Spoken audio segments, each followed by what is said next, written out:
तपाईँ र म कति बोक्नु तर हामी कहिले बाज्यौँ है साडी लगाएर बाज्यौँ न लुङ्गी लगाउँदा लुङ्गी लगाएर भनेर कान्छी लगाउने यसो भन्नुहुन्थ्यो म चाहिँ हाँसिलो छोरा मान्छेले बोलाउँछ भाउजू भन्नु साथै हाँस्ने मान्छे छोरा मान्छे बोलाउँथ्यो कान्छी बोटाउँथे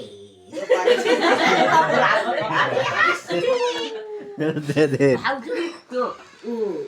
तल त्यो कसको पो घरमा बस्यो के गर्नु नि भाउजू हामी बसेको भन्नु त नि हिँड्छु कान्छी बोको तारिसा कहिले नबोलाउने त्यही भएर तपाईँले ल्याउँदाखेरि म त बोल्थेँ अनि मुख पार्नुहुन्छ अनि सबैले बोलाउँछ तपाईँलाई कडै रहेछ पहिला देखेको पार्नुहुन्छ क्या कोही छोरा मान्छेलाई नबोल्नु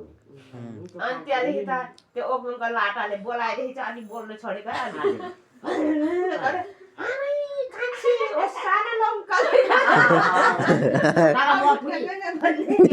दुई भाइ छोरा त्यो कति वर्ष म पनि बैसालो कति भारी कति बोक्नु छ भाउजू भन्नु सुट्दैन थियो त्यो भारी कति बोक्थेँ अनि अलिक थोरै थोरै बोल्ने दिनकै बोक्नु पर्ने भारी धेरै भारी बोक्नु भन्ने अब पो टाउको हुँदैन लड्नु अब त कान्छी बुहारी हो मेरो भारी बोक्नु यहाँ हुँदैन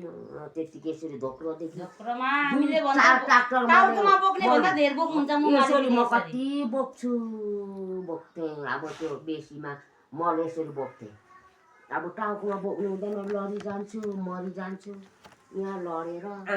त्यो म चाहिँ रिस उठ्यो भने हाम्रो बाउले भारी लगाइदियो भने रिसाले झिकेर फालिआउँथे छासिरहन्थ्यो तपाईँ कति भारी बोक्नुहुन्छ भन्नु म धेरै बोक्ने भन्नु अनि धेरै बोक्ने अनि त्यहाँदेखि त अलिक थोरै थोरै